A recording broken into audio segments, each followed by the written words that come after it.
face others call and experience as chaos. I am above, below, within the chaos.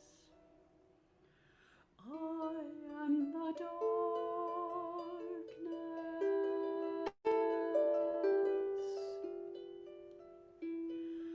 I am the one to seek when you need to source yourself in joy, in peace, in turbulence.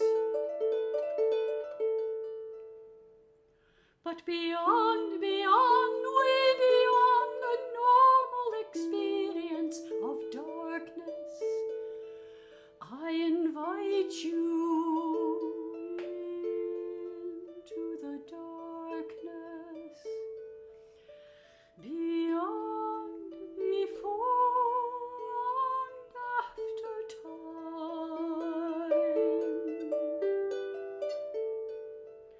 This is your source, your origin. If things fall apart, if you fall apart, come into my all-holding embrace.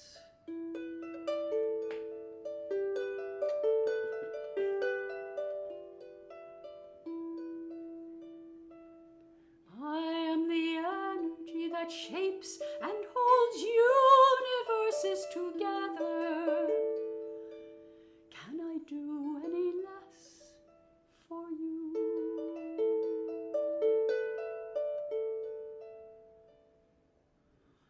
There is a pressure in my holding, an incalculable power.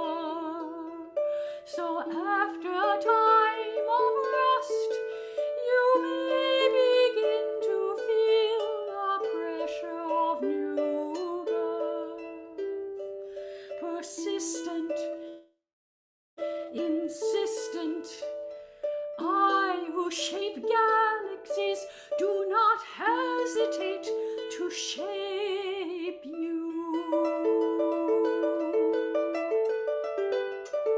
Fiercely perhaps, but truly to your most elegant and beautiful design.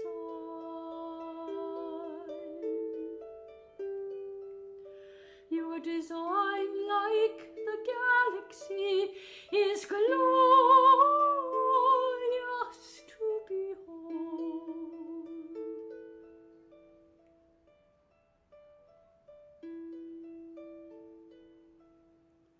And in my vast darkness, I hold that pattern and desire you to recognize it, to become it.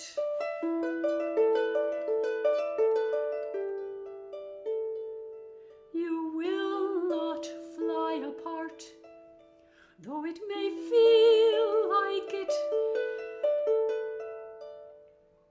I am holding you,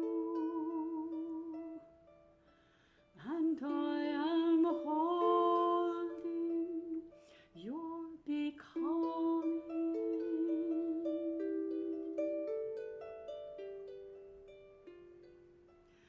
I am holding you,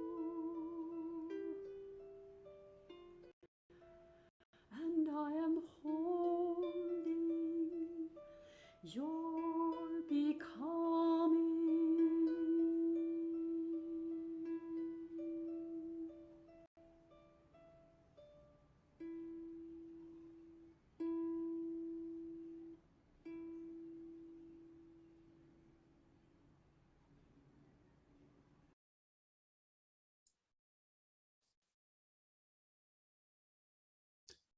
Thank you, Ruth. That was Ruth Cunningham, everyone. She was singing to a poem that Peggy Rubin wrote about the Black Madonna and the sacred feminine. So thank you, Ruth. Ruth has this extraordinary capacity to make music of just about everything. And as you all know, for many years now, Ruth has been gracing us at Chartres with a versatility and a dexterity with a variety of musical instruments that brings the whole week alive as an initiatory process through sound. So thanks so much for that, and welcome everybody to the June community call for our Chartres pilgrimage that's now coming up in just about 60 days. We've been going to Chartres for 16 years now. And for 16 years, once a month on the second Sunday of each month, we've gathered together both as pilgrims to prepare ourselves for the next pilgrimage, but also to honor in a multitude of ways the sacred feminine, which is the central reason why we go there. We take as a given at Ubiquity University and in our wisdom school that it is the feminine, the sacred feminine, that constitutes the container within which all being exists, and also is the portal through which all humans tread the path of spiritual enlightenment. So the song that we just heard is in reverence to this manifestation of the Great Mother, who contains us all, who holds us all, who beckons us all to our own fulfillment. Unusually, we are not hearing from Apila, Colorado today. As you know, for 16 years, Apila has given us our invocations each morning while we gather in Chartres and each community call. But as I indicated to, I hope all of you in communication about 3-4 weeks ago now, Apila's husband, Keola, died quite suddenly, sitting in a chair in their kitchen. They were getting set to go to the hospital for his weekly dialysis treatment, and he just went. And Apila was put instantly into deep mourning.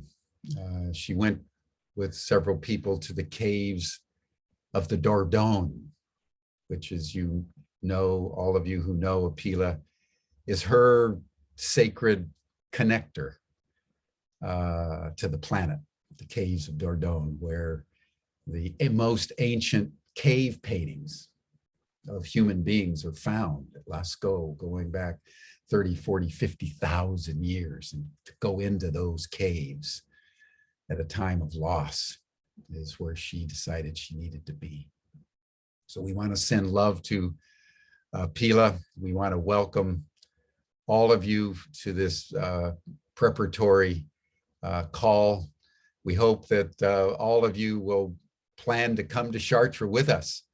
It's going to be an extraordinary pilgrimage. And our time today, we're going to start with Lynn Bell, as we always do. Who'll give us our star report, and we're going to listen to some of the logistical considerations for all pilgrims with Matt Robertson and Katie Amrin. And then we're going to have a dialogue, which is a continuation of the extraordinary dialogue that we had last month with Maryam Sayyad and Andrew Harvey, expanded to be around Aphrodite, the great goddess of love, and the Black Madonna. And then we will discuss that for a while, and then we're going to turn to one of our students, one of our wisdom school students, Paolo, who will talk about his experience in Chartres, and then also talk about an event that he's convening there in Europe and Italy, which will round out our program for today. So that's our agenda, everyone. But let's start, as we always do, with Lynn Bell, who will catch us up on the planetary movements in our solar system and how they affect our lives and the unfolding of history. Lynn, welcome. Right, thank you, Jim. And what's extraordinary about today as we begin is the moon has just entered the sign of Sagittarius, and Sagittarius is the sign of pilgrimage. And of course, this happens every month, but as we're talking about the possibility of stepping onto the path to pilgrimage, I find that very supportive.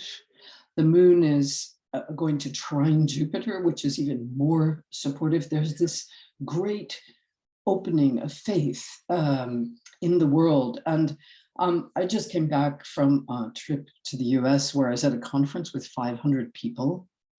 And it was the first time I'd been with so many people gathering in my astrological tribe. And this aliveness, this stepping into the kind of connectedness we have, which has been maintained so beautifully in Chartres over these years of the pandemic, but which we will at last be able to do with each other, I think is part of what we're seeing here. And many of you know we recently had a Mercury retrograde, and today Mercury is at the very, very last degree of Taurus, and tomorrow it goes back into its own sign, Gemini. So everything quickens. Whatever you're on the verge of hesitating with or holding back with, Mercury is sort of suddenly popping into its own consciousness. And all of this month has this sense of things, connections being made and quickening. Jim mentioned Apila,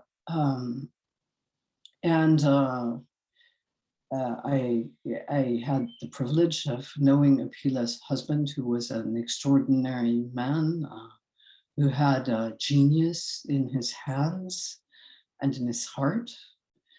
And we also have in the sky Mars about to conjunct Chiron, which has a lot to do with the wounds that we carry. With the way life touches each of us in a very particular way. And Mars conjunct Chiron is actually having the courage to move forward no matter what has happened. And I know Apila's not here today, but she will be with us in August, and I'm looking forward to seeing my Chartres sister and all of you. And on Tuesday, we have a full moon, as Jim said just before the call. It's a strawberry full moon, where, you know, these incredible names that now every full moon has. But really, it's a full moon about opening and communicating and holding what we know and how we're linked with each other. So there's this big, larger pushing of the boundaries going on for all of us right now, and a real call to connect with the people we are meant to connect with, whether there are those of us close to by blood or those we are close to by spirit. There's a very powerful onrushing opening going on in the world right now. And I hope that all of you will be able to participate in this. And I have a request from Jim for the words of that incredible poem that Peggy Rubin wrote. I'd love to have that. I heard some things I'd love to catch again. And Jim, I think that's good for today.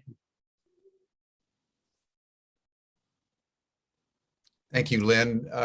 Just as a question, as we move into this more dynamic period of the moon in Sagittarius and Mercury.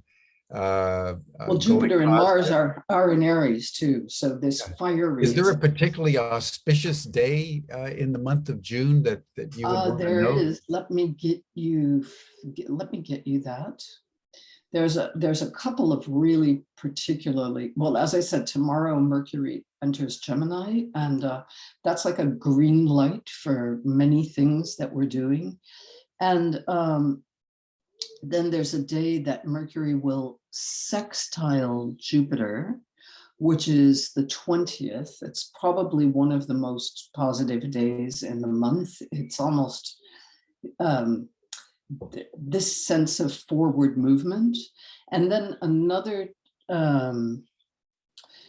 there's another activation of Mercury with the planets, but it's more in July, where Mercury trines Saturn, and it really steadies us. Right now, there's a kind of ferment and an excitation and a quickening of the spirit going on. And I think we're all feeling it here because we're going to see each other. Yeah. August. Well, I've been totally feeling a kind of a rising excitement and a rising anticipation and a rising joyfulness in my being. It's quite extraordinary to realize, and it happens every month when you talk, Lynn. I realize that completely unconsciously, I'm being affected by these planetary movements, and it brings great solace to know that we're right on time in terms of the planetary energy. So yeah, no, so I love the energy of this month. And it isn't that there aren't, there's obviously difficult things happening in the world. It doesn't, that in 3 days, right after the full moon, the sun is square Neptune. So sometimes that indicates, again, witnessing a loss of some kind. So we have this incredible opening, we have this quickening, and then we again are emotionally tenderized by outer events. So it's still there's still a lot going on here. I had a near escape on my trip. I was at I had a close contact with somebody who got diagnosed for COVID the day I left, but I never had any symptoms, and I'd had a coffee with them 2 days before. And so I think it's just really important to hold what's right for us in the universe and the rightness of what we feel in terms of our forward movement. So thank you, Lynn. You're Thank welcome. you so much. It's so important, everyone, to just be in tune with nature, whether it's the trees or the planets or the stars. That's our salvation, I think, at this time where all of us are suffering from nature deficit disorder. So thank you. Now let's turn to the logistics of our pilgrimage. We have a very strong group forming up, and I want to thank all of you for the courage at this time where there's a lot of hesitation, there's a lot of instability, there's still, the residuals of the pandemic, and there's geostrategic fragility and so forth, that we're making pilgrimage together. I think that's one of the reasons why I'm feeling so excited and animated today. I can hardly wait to be with you all in that sacred site of Chartres. It fills me with great joy and great happiness, particularly since for 2020 and 2021, we weren't able to go. And it was a Pila, really. I was going to acknowledge her, but it was really a Pila that really demanded that this was the year no matter what. And so we listened to that sage advice from our shamanic elder, and here we are. So I want to introduce Matt Robertson, who's the Director of Operations for Ubiquity University, and Katie Amrin, who works as an assistant on logistics. They have taken over from Bob Meyer and doing a splendid job. So Matt, Katie, thank you for joining us. And they're going to take a few minutes, everyone, just to lay out some of the logistics that all the pilgrims need to be mindful of as we prepare for our journey from wherever we are to Chartres in August. The dates again are the 13th to the 19th of August. I'll put the link up to the syllabus in the chat in a moment. But Matt, welcome. Katie, welcome. Thanks so much, Jim. I share in your joy. It's going to be a fantastic experience returning in person. Again, I went for the first time in 2019 and can't wait to return and be there with all of you. And Jim, You know, I'm actually one of the lucky ones that is not facing nature deficit disorder. I'm tuning in today from the jungle here in Costa Rica, and just want to echo that sentiment, that my experience down here in the jungle and being aligned with that kind of breath of life is absolutely a transformative energy, as is the stars. So thank you, Lynn Bell, for your commentary and your observations. It's one of the things I'm looking forward to during the program, is hearing your daily thoughts and interpretations of what's going on. So it's great to be here with you all. We wanted to take this moment just to introduce myself and my colleague, Katie Amron. My name is Matt Robertson, and we'll be helping with the logistics this year in many different ways, but some of the ones that might be more relevant to you all in terms of securing room reservations at some of the hotels, assisting with travel and things like that. Of course, we've spoken with many of you already, but as Jim mentioned, others of you might be more used to our dear brother, Bob Meyer, in this role recently. And I just wanted to take a second to say thank you to Bob. I'm not sure that he's actually on this call today, but Bob, you know, the many years that you've helped this community navigate the many moving parts of our annual pilgrimage with grace and love and immaculate attention to detail has just been stupendous, and wanted to take a moment to just honor that deep, heartfelt work that you did in offering to this community. So thank you for that. Bob, we hope that you'll join us this summer and have the opportunity to be present with the mysteries and enjoy the program, while Katie and I got your back with all the rest of the stuff that you're used to doing. So thanks to Bob. And Katie and I have got big shoes to fill. There's definitely going to be a learning curve, but the bottom line for everyone here is that we're here to assist you with your needs during the summer pilgrimage and beforehand, and that you can reach us anytime. So I will pass it over to Katie now to make a few remarks, and just to reiterate, at any point, if you have questions or considerations, you're welcome to reach out to either of us. So thanks so much. Katie, over to you. Thank you, Matt.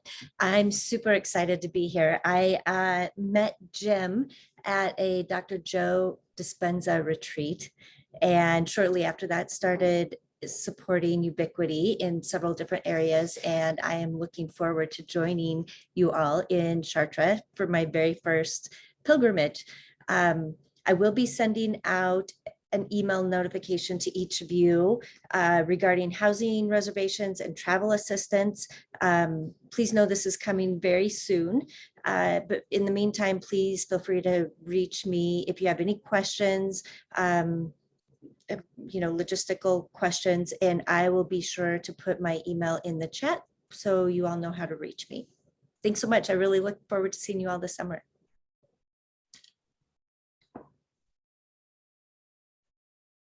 Thank you, Matt. Thank you, Katie. And we'll be sending out various communications to all of you in the next few days. And as both Katie and Matt indicated, be in touch with them at any time. But that's the hallmark of Bob Meyer. He was available 24/7, 365 with a heartfulness and a competency that made everybody feel safe and everybody feel welcome. And that's the tradition we want to maintain as we move into the future. We want to now turn to our program, and I want to make sure that Andrew is with us, and Maryam. They can turn on their videos.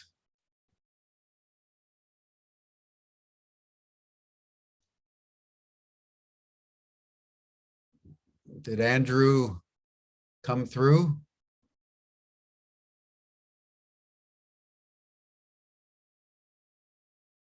Okay, here. Well, Andrew may be Andrew may be recovering, everyone, from his 70th birthday. All of you who know Andrew knows that if it's worth doing to excess. And he's was supposed to be here for the dialogue with Maryam. So we'll have to wing it, Banafsheh. But we wanted to sing happy birthday to Andrew. So we'll take a rain check Maybe he will show up later in the program. It's still early on a Sunday morning in Chicago. And if he does, we will welcome him with open arms. But if we don't get him this time, we're going to get him next month. And if we don't get him next month, we're going to sing happy birthday to him in Chartres. So I want everybody to be alerted to that, because Andrew is just a total love. Everybody, it's like Bob. You know, there's just some people you just love because there's something existential about, I don't know whether there's their chemistry or the scaffolding of their soul, but there's some people you just love.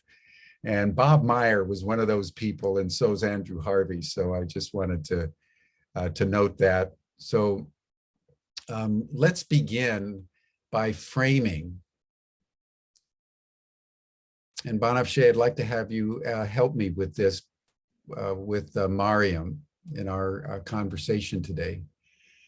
But last month, Maryam Sayyad, who's a mythologist who told us this morning she just submitted her PhD dissertation to Pacifica University. And those of you who've done PhDs know that that is a load off your shoulders, the like of which you don't experience very often in your lifetime. So I want to acknowledge that Maryam has just completed a very great work. And last month, she had a discourse on the beauty of Aphrodite, known as Venus among the Romans, Aphrodite among the Greeks, the goddess of Eros, the goddess of love, the goddess of beauty, the goddess of sexuality, and was so deep and profound that we had Andrew come in and comment, and they ended up doing a very deep exploration of the shadow content of Aphrodite. That I got, you know, a dozen emails and communications saying that that was one of the best sessions we had in a very long time. So we thought we would invite them back to expand that discussion of Aphrodite and also the Black Madonna. So before we dive in with you, Maryam, Banafsheh, is there anything that you want to add to what happened last month that will just activates people's remembrance and context? And then we'll dive in with whatever you would like to say about these matters, Maryam, and then we'll have a dialogue from there between the three of us. But Banafsheh? Yes. Hi, everybody. Maryam presented a beautiful discourse on Aphrodite, and she really focused on the aspect of Aphrodite, which is about beauty. And then I asked Andrew to make comments, and he said, "Oh, well, where is the dark side? Where is the side of Aphrodite, the side of love, that when we're overtaken, we sort of just lose ourselves, and we go into a state where we don't know, we can't tell between what is morally right and not right." So then this engaging dialogue started between sort of this this discourse of, well, what about the dark side of Aphrodite? And then we decided to continue the conversation this time and see the parallels between, look into the parallels between Aphrodite and the Black Madonna, especially, since there's so many parallels between them. So looking forward to what Maryam has prepared for us to illuminate this topic. Thank you, Banafsheh, Jim, everyone. I'm so delighted to be among such venerable scholars and pilgrims such as yourselves. I'm going to riff quite a lot today because we are dialoguing, and the one thing that really captures my attention is this synchronous event of the passing of Apila's husband, just at the time when we're talking about the Black Madonna.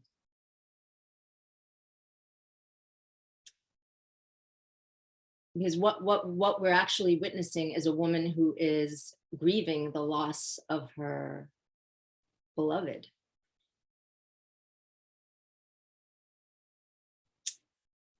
Now, I want to tell you what brought me to actually engage with the goddess. I really didn't go seeking the goddess at all. In my study of mythology, what actually brought me to the study of mythology was death. I lost someone, and I found myself in this very charged intersection of love and death that Apila is finding herself in right now. And as I investigated death in every tradition, in every culture, what I found is that death usually appears with love.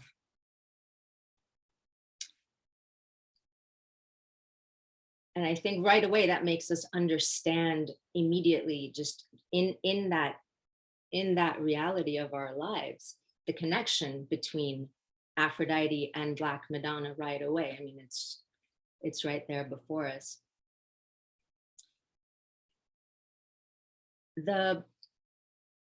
When we think about 12th century and the building of Chartres, you know, this was a period of the Crusades, was it not? I mean, as we're just thinking into it, and there was a great deal of battle going on, there's a great deal of death going on, and there was a great deal of mourning going on at this time.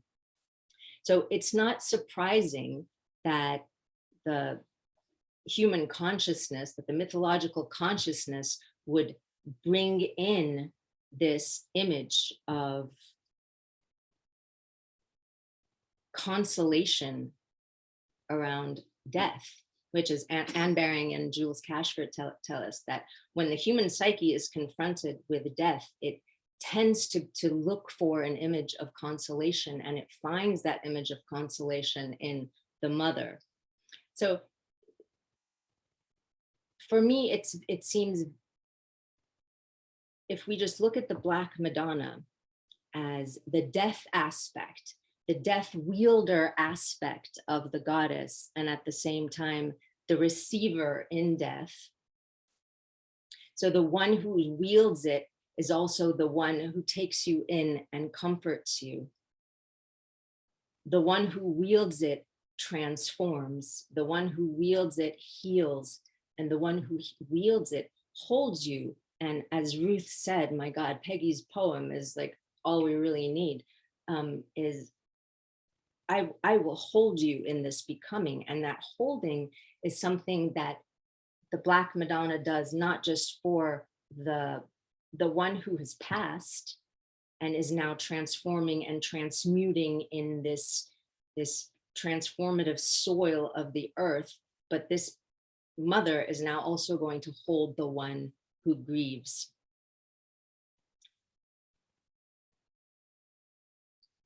So I'd like to just open that up for Jim and Banafsheh, and we just talk about this, you know, this death aspect of the goddess. And if we're talking about the dark side of Aphrodite, I mean, we're really just talking about the dark side of the entirety of the goddess, and we're talking about the dark side of life. And of course, this feminine principle that, as you say, Jim, you know, constitutes the container in which all that exists. It is an absolute polarity. It's life, it's death, it's love, it's loss, it's good, it's evil, it's, you know, the whole kit and caboodle. And it is, it's actually, it is very much our becoming. The universe is a shifting ground, and it is a becoming, transforming, growing, living, dying, initiating entity. Well, that's so profound what you're observing, Maryam. Thank you.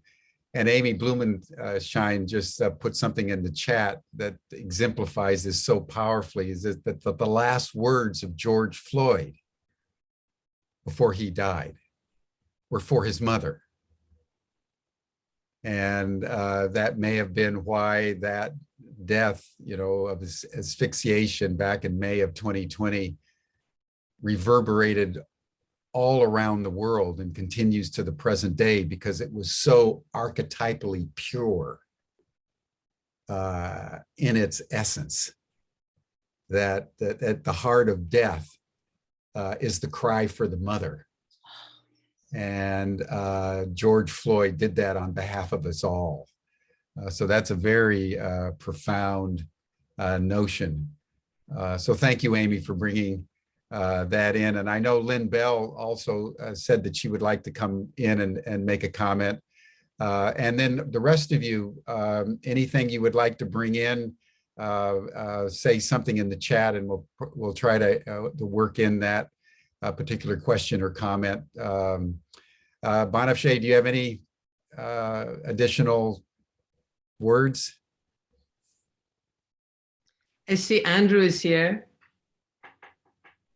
Oh, Andrew. Andrew, happy birthday, beloved.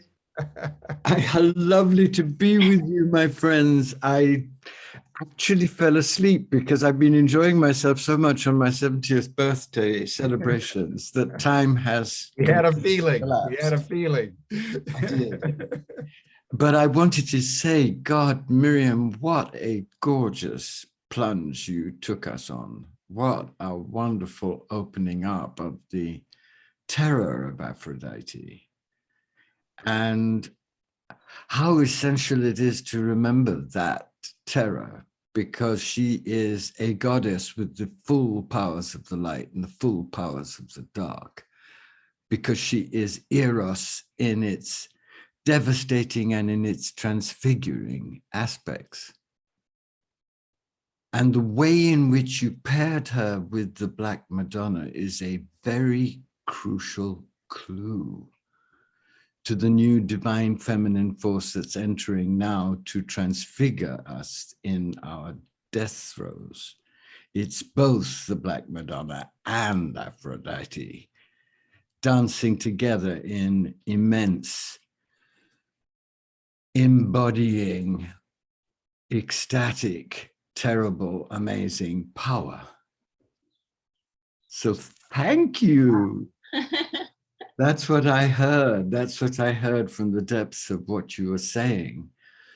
And that corresponds with what I'm experiencing, and so many other, I think, embodied evolutionary mystics are experiencing, the inrush of an immense, ecstatic, grace-filled energy, very fierce, very embodied, very tender, very wild, a new embodied divine energy, Aphrodite, Black Madonna.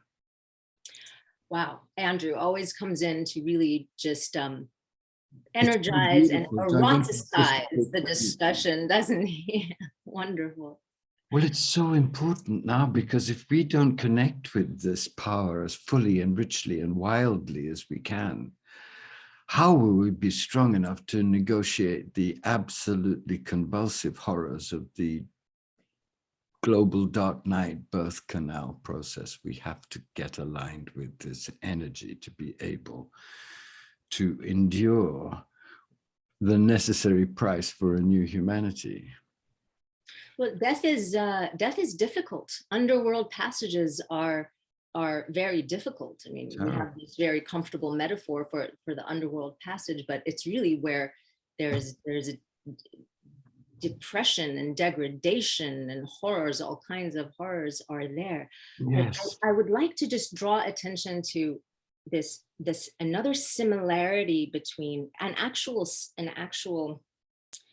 you know, Jim uses the term fractal, how Aphrodite and the Black Madonna are both fractals of the Great Mother in particular. Now, consider this. When we have the Mother Earth, okay, what we're saying is that the image is of the creatrix, the grand creatrix, who creates all of being and then is that being, correct? She's an immanent divinity. Now, why is this figure a virgin? Okay, if we're saying she's so Aphroditic, why is she a virgin? Well, I realize that that's problematic on some levels, but the reason that the Great Mother is a virgin is, of course, that she gives birth to creation parthenogenetically. She is, if she is the solo creatrix, there is no partner. And therefore, if she partners, she must first create that partner. And now we have the image of the mother and the son, who is also her lover. Yeah. So we have this creatrix mother who does not have a partner, is on the one hand a virgin because she doesn't have a partner. And on the other hand, she herself is the supersexual ground of being. She is a self-eroticizing, self-conceiving creature. And so in this very interesting way, the Great Mother is both virgin and this very, very erotic creature. Exactly. Right. And I think this is where we get this notion that it takes this profound, fierce energy to actually regenerate and to generate, because where the mother is a very serene energy, when that ground of being is so fundamentally erotic, that's a different energy that generates being. It's a very passionate entity we're living on. Right. It could be almost as if you reel from what the Black Madonna does to you into the arms of Aphrodite to be restored and renewed.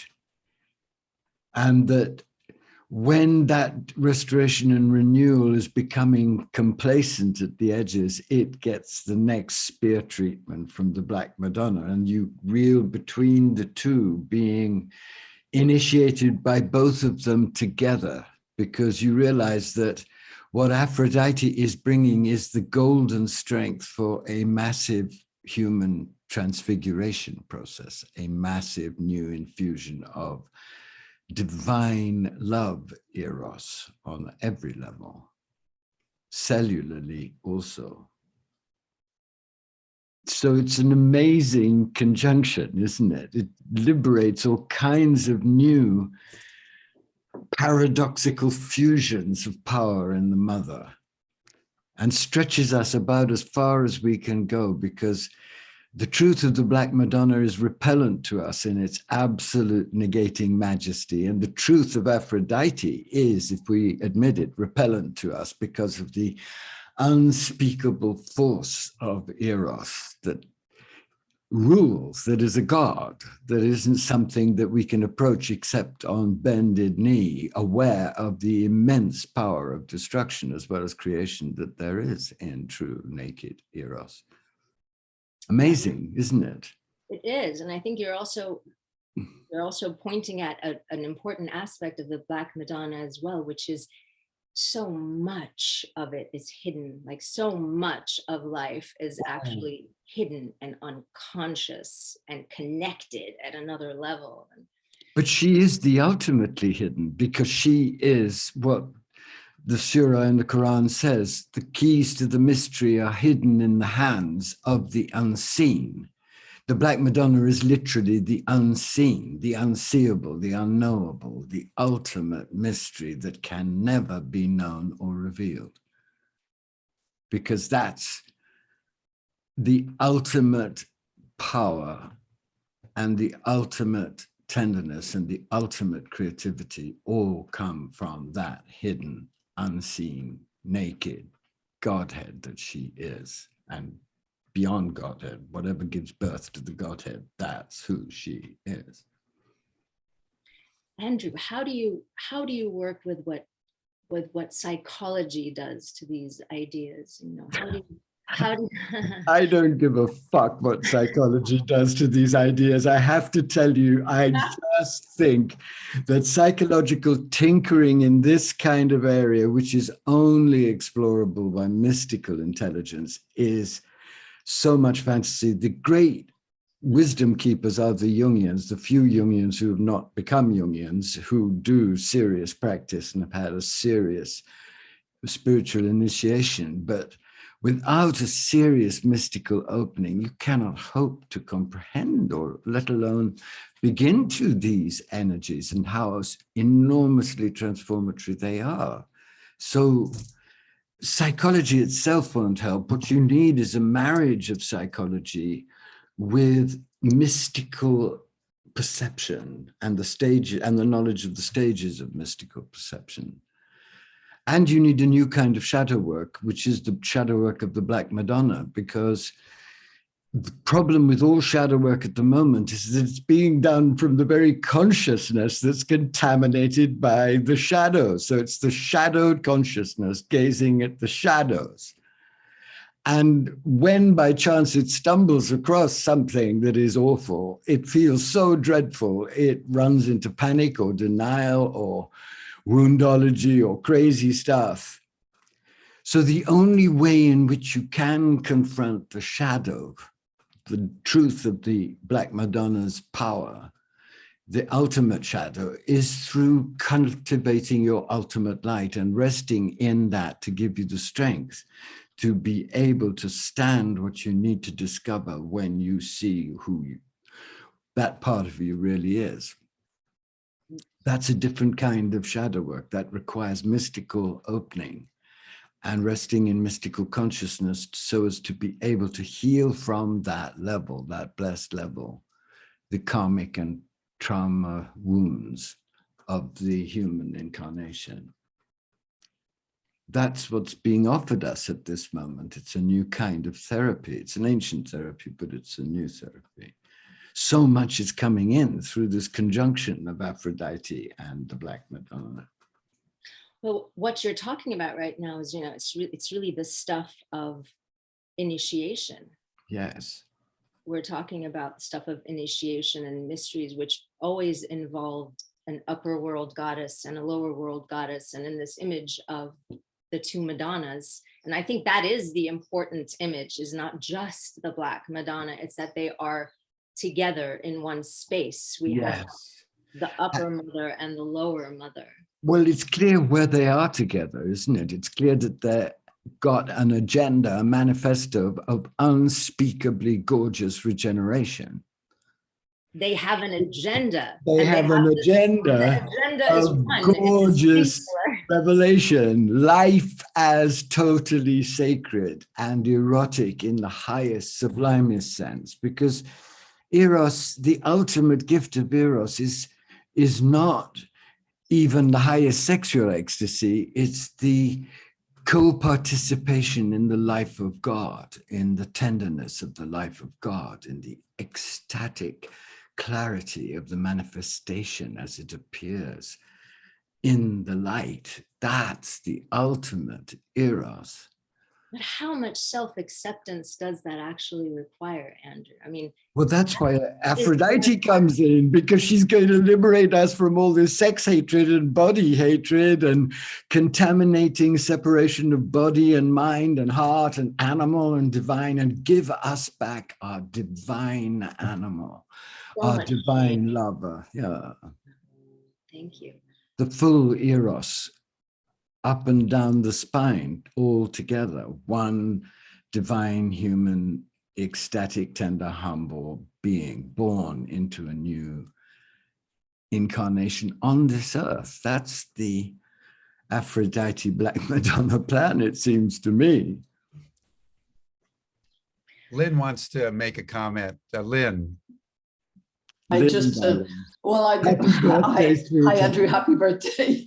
We have the same birthday, so we know we're refugees of joy now. It was very exciting. I mean, I love obviously this idea of the goddess, listening to you talk about Aphrodite as one aspect of the feminine, of the goddess archetype, is amazing. And there are two things I wanted to say. One is that in the astrological paradigm, Venus rules Taurus, which is opposite Scorpio, the sign of death and emptying out and the death and degradation and rotting and all the things that the Black Madonna holds so clearly. And Venus, or Aphrodite, rules Taurus, this emergence into life, into the life force. And in all the myths around her, there's also this idea that Aphrodite never experiences consequences. And I think this is very important if we just go back to her, is that she offers a pathway where that sheer erotic power means she's not caught by the suffering, at least in the moment. Other people may be because of what she does, but she herself has a way through the world, an opportunity in the way love happens to her, where she's blameless. And I think it's very important to mention this blameless aspect of Aphrodite. I love it. Yes. What a I love what you're saying. to be blameless. She's blameless in her beauty. She's blameless in her terror, isn't she? Yes, that's right. She's not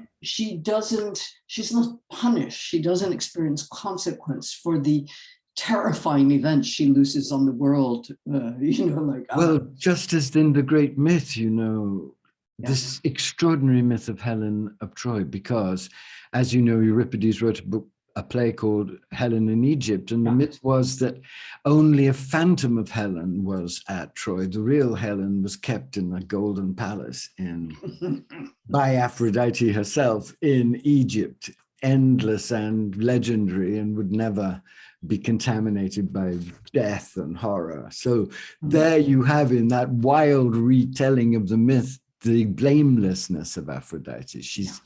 She was never there at all. Helen was never there. Right. Well, it's worth noting that all the men who related to her in any way suffered very severe consequences. So there's polarity between blamelessness and Aphrodite. Let's get real around consequences that everybody else had to endure. Absolutely. I feel I need to speak out for Aphrodite here and say, she's all mythological figures are very multivalent. Yes. As I open speaking about Apila, actually Aphrodite, she suffers greatly. She and Demeter are the two mourning goddesses of the Greek pantheon. This is the dark side of love. The underworld side of love is actually how much suffering is involved. Yeah. The myth of Aphrodite and Adonis, I mean, she falls in love with a mortal who is doomed to die.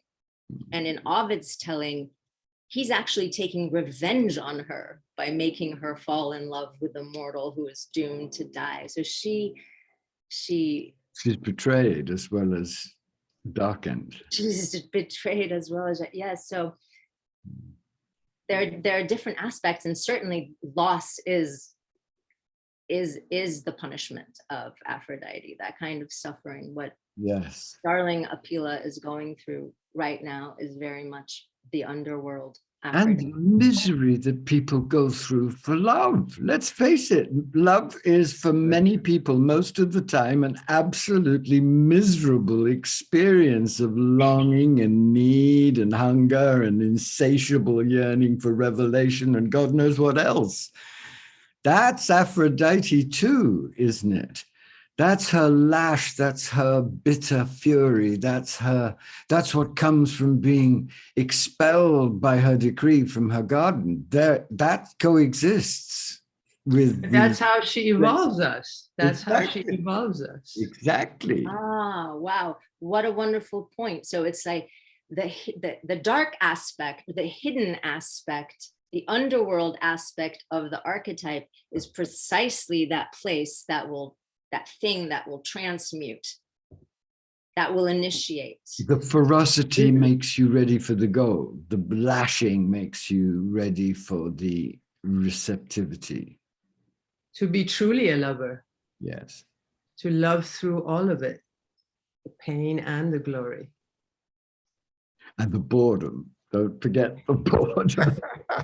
That's one that as you grow There's older. always the morning after. Yeah.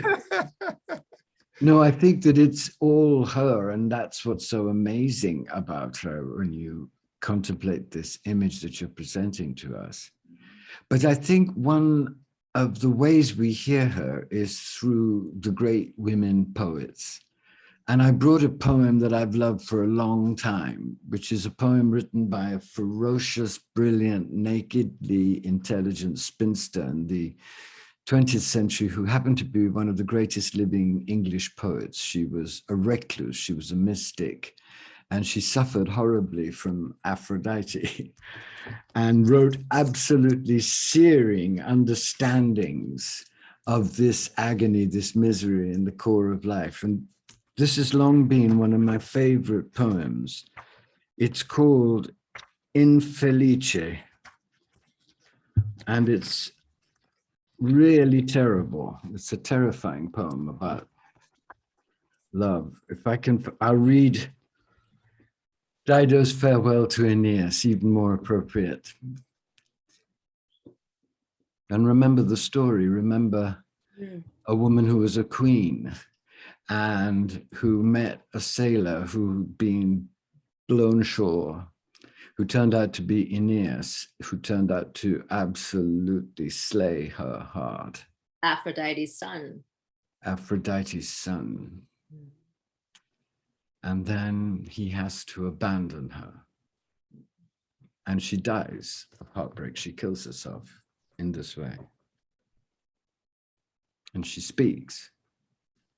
I have lived and followed my fate without flinching, followed it gladly, and now, not wholly unknown, I come to the end. I built this famous city. I saw the walls rise. As for my abominable brother, I don't think I've been too lenient. Was I happy? Yes. At a price, I might have been happier if our Dardanian sailor had condescended to put in elsewhere.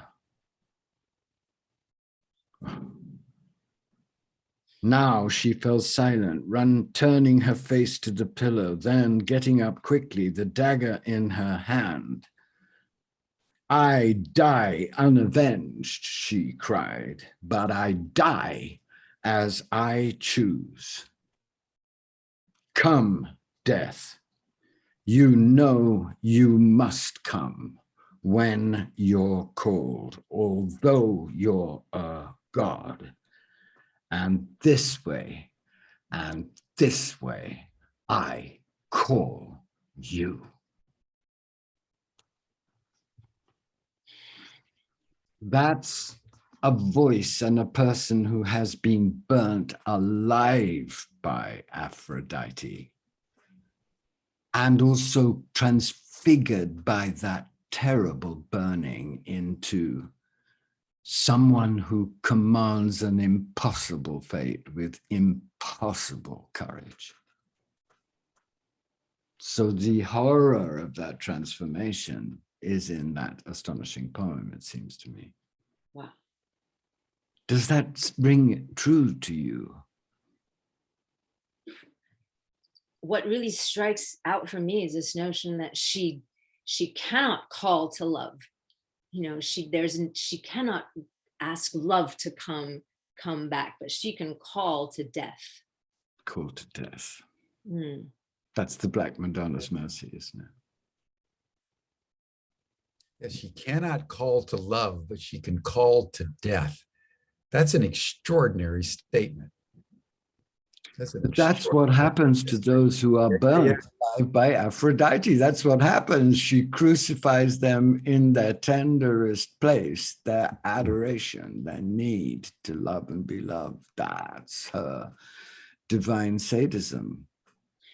Now, everyone is susceptible to Aphrodite.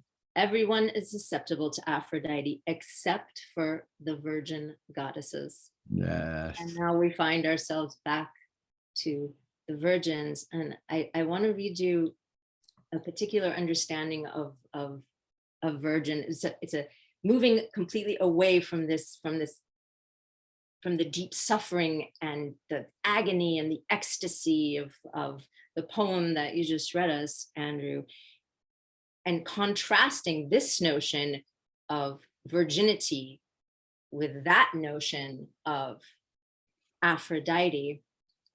A great scholar by the name of Saffron Rossi just wrote a book about the Kore goddesses, and the Kore goddess, excuse me. And in it, she kind of parses out this notion of virginity, and this is how it goes. The Parthenos is the virgin or maiden, denotes a woman who is unwed. And this is one of the epithets of the virgin goddesses, Parthenos. Esther Harding translated Parthenia, Greek Parthenia, as unto oneselfness. And she writes, and this is about a woman, this is about a man, but this is mostly about the archetype of virginity and how it's really not just about sexuality, if at all. Right.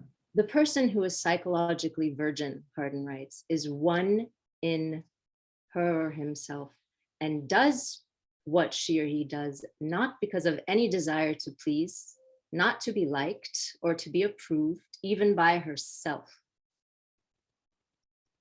She doesn't do it even to please herself, not because of any desire to gain power over another, but because what she does is true.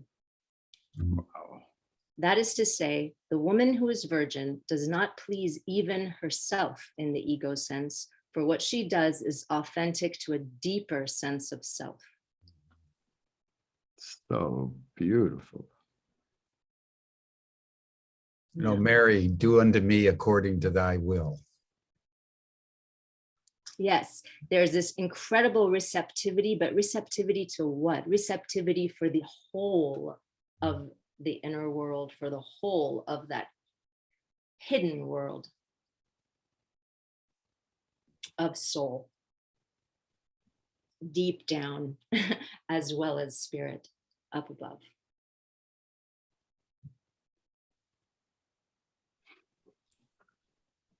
I cannot think of a more beautiful definition of virgin. There is a marvelous set of meditations that Elizabeth of the Trinity, who was dying of a terrible Addison's disease at 26, wrote about.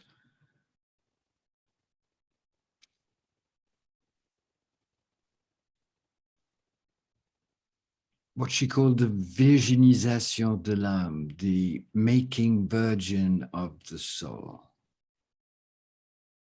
And there's a way in which the whole mystical journey is about purifying the soul's love and knowledge so that it can become virgin again, absolutely unstained, absolutely pure, absolutely clear.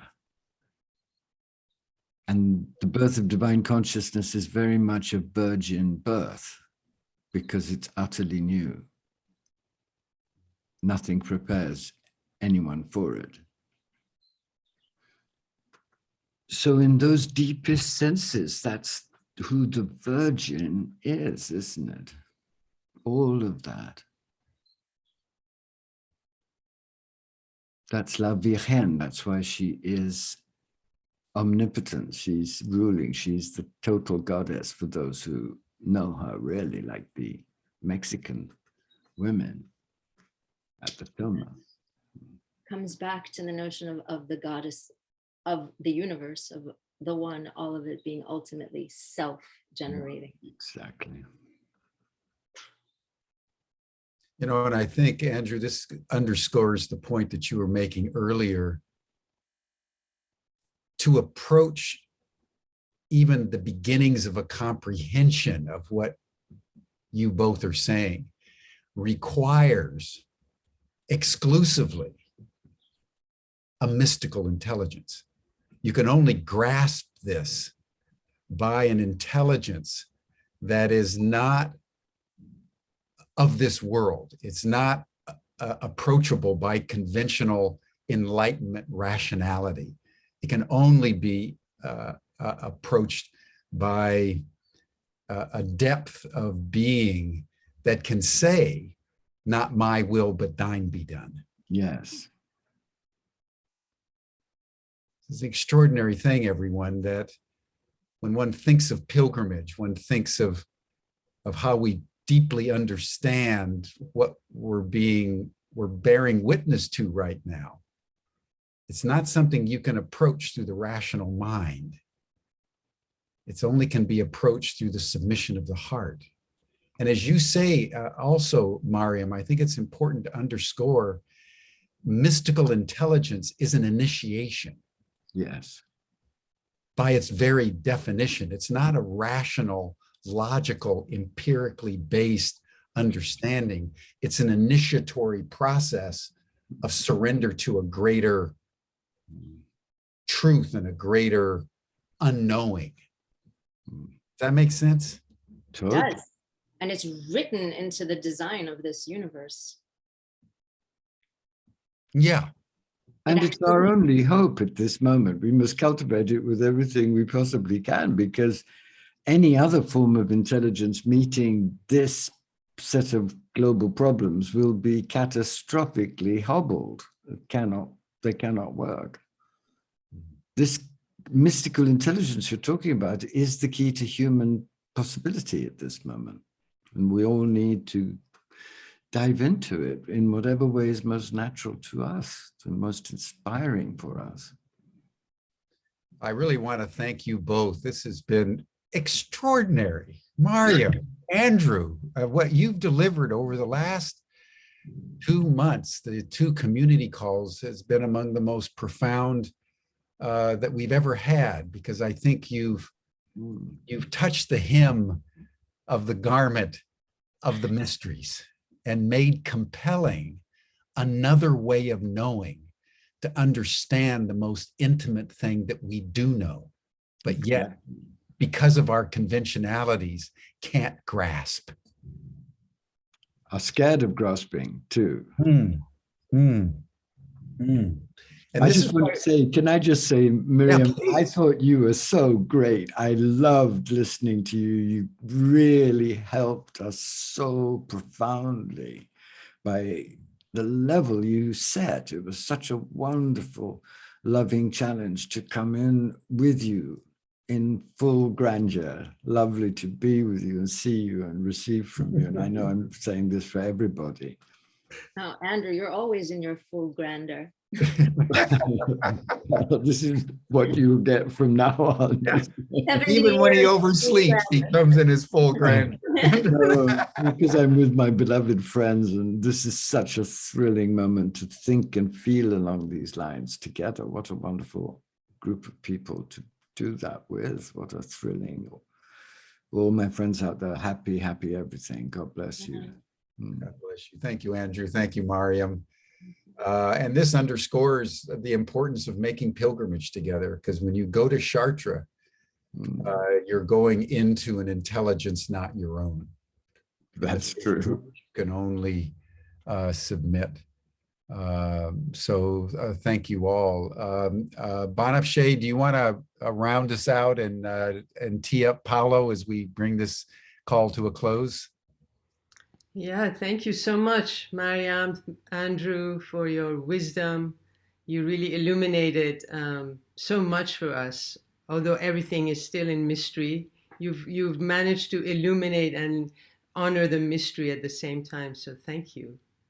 I'd like to turn our attention to Paolo Fletcher Morley, who is a wisdom graduate student. He's going to be initiating a very important endeavor online. And Paolo, why don't you talk to us about that? But first, you were with us in Chartres. Tell us about your experience. Yeah, thank you, Banafsheh. And yeah, my experience with Chartres has been like uncorking a bottle, removing the cap on a bottle, let's say the bottle of my heart, and opening the heart and embracing courage. And etymologically, courage is about walking with your heart. So it's been very, very special, and many things have happened since that moment. And I'm very happy today to share an initiative that I'm launching that is very much connected with love, we've been talking about, with nature and with sacred geometry. And so I take this opportunity to invite you all to a very special event which will take place on June 24th, which is called, and maybe I can share it here online, which is called the Earth Wisdom Dialogue, Reorienting Humanity. And maybe I can send here the link. And it's a 24-hour online free global event that has the aim to activate a new dialogue for humanity, sourced out of wisdom and sourced out of love in action. And this will not be a conference with a specific sequence of speakers following a script, very well prepared in advance. This is a dialogue around the meta question. How can we orient humanity in such a moment of uncertainty and complexity and fear? And it's about dialogue, a generative dialogue, voicing the collective wisdom surfacing through us. And it's about experimenting a new way and let the collective hold the wisdom of the earth. So we'll be gathering indigenous elders and earth wisdom keepers from across the geographies, sectors, disciplines, age and gender, and religious and spiritual traditions to sense and catalyze earth wisdom from all corners of the globe. And we'll engage in a generative dialogue where we'll suspend our opinions and preconceived judgments and create a free flow shared meaning to ultimately integrate, heal, and give voice to the whole, and rekindle our sacred humanness and reorientate humanity's future in service of the earth. So given the time, I will probably not show and share the presentation that I prepared, but you can click on the link, the wisdomdialogueday.org, and see the event. There are many wonderful indigenous elders and wisdom keepers, including people from our community like Anne Baring and others. So please be invited to be there. And the event is organized across the 24 hours, allowing each and every one, regardless of time zone, to join in. Thank you. I've been very fast given the time we have. Thank you, Paolo. Thank you for organizing this amazing event. And the link is put in the chat, everyone. I hope that we can all join. And this is now the end of our call today, vibrating with the excitement and anticipation of gathering in our beloved Chartres together. Let's close in the name of oneness, grounding ourselves in being, the peace, the love, the light and dark embrace of the cosmic mother, opening ourselves to being channels of regeneration for and reconnection with the Earth Mother. Thank you so much. So much love to you, and looking forward to seeing you next time in July. We will be hearing from Carla Perkins about the astronomy of Venus, the planet Venus, among other things. So hope to see you then. Bye, everyone.